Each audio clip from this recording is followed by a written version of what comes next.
कक्षा 9 द्वितीय भाषा का चैप्टर नंबर 24, जो कि इस सत्र का लास्ट चैप्टर है। कबीर के दोहे का अभ्यास करेंगे। फ्रेंड्स, निर्गुण संतों में कबीर का स्थान सबसे ऊपर है। अनुभव के आधार पर लिखे गए उनके पद और दोहे आज भी लोकप्रिय हैं। कबीर के दोहे ज्ञान का भंडार हैं, वही उनके 10 दोहे दिए गए हैं। इनमें भक्ति, ज्ञान, कर्म की त्रिवेणी के दर्शन होते हैं। तो फ्रेंड्स, कबीर के दोहों पर जाने से पहले कबीर जी का संक्षिप्त परिचय प्राप्त करेंगे। भक्तिकालीन निर्गुण संत परंपरा के कबीर का स्थान सर्वोपरि है। माना जाता है कि उनका जन्म एक विधवा ब्राह्मणी स्त्री की कोख से हुआ था, लेकिन लोकलाज के भय से उसने अपने नवजात शिशु को त्याग दिया। बाद में उस बच्चे का परवरिश काशी में नीरू जुलाहा और उसकी पत्नी नीमा ने की। जनश्रुति है कि कबीर की पत्नी का नाम लोई, पुत्र का नाम कमाल, पुत्री का नाम कमाली था। तत्कालीन सामाजिक अव्यवस्था के कारण कबीर विधिवत शिक्षा नहीं पा सके, किंतु प्रेम का 2.5 अक्षर पढ़कर पंडित हो गए थे। उन्होंने कहा है कि मसी कागज छुयो नहीं, कलम गयो नहीं हाथ, यानी मैंने कागज और कलम को कभी हाथ से छुआ नहीं है। कबीर को स्वामी रामानंद के वेदांत का और कभी शेख तकी से सूफी मत का और वैष्णव साधुओं के संपर्क में आने से अहिंसा का तत्व मिला। उनकी कविता अनुभव का अथाह ज्ञान भंडार है। जीवन की सच्चाई और वाणी में विश्वास के कारण उनकी कविता हृदय के तार झुनझुना देती है। कबीर ने अपने युग की विसंगतियों तथा अंतर्विरोधों को देखकर अपनी कविताओं को माध्यम से उन पर खुलकर तीखा प्रहार किया है।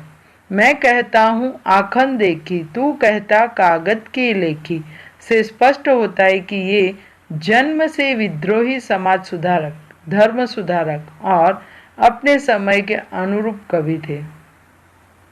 इन्होंने अपनी रचनाओं में सद्धोकड़ी भाषा का उपयोग किया है, जिसमें खड़ी बोली, ब्रज भाषा, पंजाबी, पूर्वी हिंदी, अवधी आदि कई बोलियों का मिश्रण है।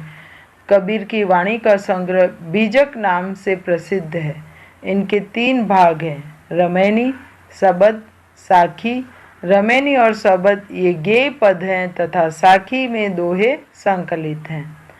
प्रस्तुत दोहों में कबीर ने विभिन्न पहलुओं पर दृष्टिपात किया है। प्रथम दोहों में परमात्मा घट घट में व्याप्त है, फिर भी हम देख नहीं पाते, और दूसरे दोहे में मुझ में जो कुछ है वह ईश्वर का ही है और वह ईश्वर को सौंपने में अपना कुछ नहीं रहता। तीसरे दोहे में जन्म सार्थक करने हेतु साधु पुरुषों की संगति करने का। चौथे दोहे में अप्रामाणिक रूप से संपत्ति इकट्ठी करके उनमें से दान करने पर स्वर्ग प्राप्ति नहीं हो सकती है। 5वें दोहे में दुर्जनों की सज्जनों की विशेषता है। छठे में दूसरों की संपत्ति देखकर दुखी न होने के बजाय ईश्वर ने हमें जो दिया है उसमें संतोष रखना चाहिए। 7वें में संसार के जो पंचरत्न के बारे में बताया है। 8वें में बाह्य आडंबर का विरोध। 9वें में सुख में भी भगवान को याद किया जाए तो दुख हो ही क्या, और 10वें में संतोष रूपी धन सब धनों में श्रेष्ठ है को निर्देशित किया है। तो चलें फ्रेंड्स, इन दोहों द्वारा कबीर जी क्या संदेश देते हैं इसे ग्रहण करेंगे। 2 दोहों द्वारा हम इसका भाव समझेंगे। कस्तूरी कुंडली बसे, मृग ढूंढे बन माही, ऐसे घट घट राम है, दुनिया देखे नाही। तो फ्रेंड्स, यहाँ पे कस्तूरी यानी एक सुगंधित द्रव्य है जो कुंडली यानी मृग की नाभि उसमें रहता है। तो कबीरदास जी कहते हैं कि कस्तूरी हिरण की नाभि में रहती है, फिर भी वह उसे जंगल में इधर उधर ढूंढता फिरता है। उसी तरह राम अर्थात ईश्वर परमात्मा सबके हृदय में वास करता है, पर लोग इस सत्य को समझ नहीं पाते और ये यहाँ वहाँ भटकते रहते हैं। यहाँ कबीर ने ईश्वर की सर्वव्यापकता की ओर संकेत करते हुए ईश्वर को मंदिर मस्जिद तीर्थों आदि में न ढूंढकर अपने हृदय में ढूंढने का उपदेश दिया है। माने ईश्वर घट घट में व्याप्त है, उसे यहाँ वहाँ न ढूंढकर अपने अंदर ही ढूंढना चाहिए। आगे देखते हैं। मेरा मुझ में कछु नहीं, मेरा मुझ में कछु नहीं, जो कुछ है सो तेरा, तेरा तुझको सौंपते क्या लागेगा मेरा। तो हे परमात्मा, मेरे अंदर जो कुछ भी है वह मेरा नहीं है, जो भी कुछ है वह तुम्हारा है, जो तुम्हारा है उसे मैं तुम्हारे को सौंपता हूँ, क्योंकि उसमें से किसी से भी मेरा कोई संबंध नहीं है। अर्थात इस संसार में हमें ईश्वर द्वारा ही, यहाँ तक कि हमारा शरीर और प्राण भी ईश्वर द्वारा ही प्राप्त हुए हैं। हमारे जो सगे संबंधी रिश्ते नाते सब यहीं पे हमें प्राप्त हुए, और जो भी सुख सुविधाएं जो भी कुछ हमने यहीं पर ग्रहण किया है और हमें परमात्मा ने दिया है। तो परमात्मा की चीज़ें परमात्मा को सौंपते हमें दुखी होना नहीं चाहिए, क्योंकि जो कुछ है वो उसी का है। इसीलिए कबीरदास जी कहते हैं, तुम्ही को सौंपता हूँ, क्योंकि उनमें से किसी से भी मेरा कोई संबंध नहीं है। इसीलिए उसकी चीज़ें या उसका कोई भी संबंध हो हमसे, किसी से भी, उसे सौंपते हुए हमें दुख व्यक्त करना नहीं चाहिए। आगे देखते हैं। संत मिले सुख उपजय, संत मिले सुख उपजय, दुष्ट मिले दुख होय, सेवा कीजिए संतन की तो जन्म कृतार्थ होय। कृतार्थ यानी जन्म सफल होना, और संत यानी सज्जन व्यक्ति की बात कही गई है कि संत के मिलने पर सुख का अनुभव होता है, यानी हमारे जीवन में कोई सज्जन व्यक्ति का आना हमारे लिए सुख रूप होता है। दुष्ट मिले दुख हो, यानी दुष्ट व्यक्ति हमारे जीवन में आता है तो हमारे मन दुखी हो जाता है, हमारे मन को दुखी कर जाता है। इसलिए संत की सेवा कीजिए, उससे तुम्हारा जन्म सफल होगा। यहाँ कबीर ने संत और दुष्ट का अंतर बताते हुए संत सेवा की महिमा बताई, और सज्जन व्यक्ति हमारे जीवन में आते हैं तो उनका हमें आदर सत्कार करना चाहिए और समय पर उनका सम्मान भी करना चाहिए, क्योंकि दुष्ट व्यक्ति हमेशा हमें दुख देते हैं और सज्जन व्यक्ति यदि हमारे जीवन में आते हैं तो हमारा जीवन सुखमय हो जाता है। इसीलिए वे हमारे जीवन में आते हैं तो हमें उनकी समय पर कद्र कर लेनी चाहिए। आगे देखते हैं। एहरन की चोरी करे, करे सुई का दान, ऊंचे चढ़कर देखते कैतुक दूर विमान। एहरन यानी यहाँ पे एहरन यानी जो मोची होता है उसके पास जो लोहे का औजार होता है उसे एहरन कहते हैं, वो बड़ा वजनदार होता है। तो एहरन की चोरी करे, करे सुई का दान, ऊंचे चढ़कर देखते कैतुक दूर विमान। कबीर जी कहते हैं कि लोग एहरन की चोरी करते हैं और सुई का दान देते हैं, यानी इतनी बड़ी चोरी करके इतना सुई जितना छोटा सा दान करते हैं। फिर वे ऊंची छत पर चढ़कर देखते हैं कि उनके लिए स्वर्ग से आने वाला विमान अभी कितना दूर है। माने उन्हें लगता है कि हमें पुण्य मिल जाएगा। अप्रामाणिक ढंग से ढेर सारा कमाकर जरा सा दान देने वाले व्यक्ति को मूर्ख कहा है, कि मूर्खता की ओर इशारा करते हुए उन पर व्यंग्य किया है कि ऐसे व्यक्ति मूर्ख हैं जो बड़ी चोरी या अप्रामाणिक ढंग से धन इकट्ठा करते हैं और उसमें से थोड़ा बहुत दान देते हैं और वे समझते हैं कि हमारे पाप धुल जाएंगे। वे व्यक्ति मूर्ख ही हैं। आगे देखते हैं। सोना सज्जन साधुजन, सोना सज्जन साधुजन, टूटी जुरे 100 बार, दुर्जन कुंभ कुम्हार के एक ही धक्का दरार। तो यहाँ पर कबीरदास जी कहते हैं कि सोना, सज्जन और साधु लोग रूठने पर भी बार बार जुड़ते हैं। सज्जन अच्छे लोगों से संबंध बनाकर उसे कायम रखते हैं, जबकि दुर्जन लोग का व्यवहार इससे उल्टा है। जैसे जरा सी दरार वाले मटके को थोड़ा धक्का मारने पर फूट जाता है, ठीक उसी तरह दुर्जन व्यक्ति टूटते हुए संबंध को पूरी तरह तोड़ देने में ही संकोच नहीं करते।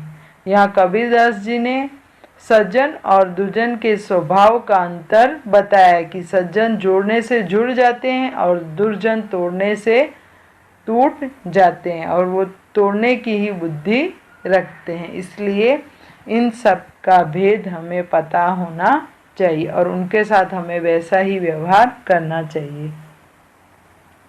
आगे देखते हैं। रूखा सूखा खाई के ठंडा पानी पीव, देख पराई चूपड़ी मत ललचावे जीव। तो कबीरदास जी यहाँ कहते हैं कि रूखा सूखा खाकर और ठंडा पानी पीकर संतोष मान लेना चाहिए, लेकिन दूसरों की घी से चुपड़ी हुई रोटी देकर मन को मत ललचाओ।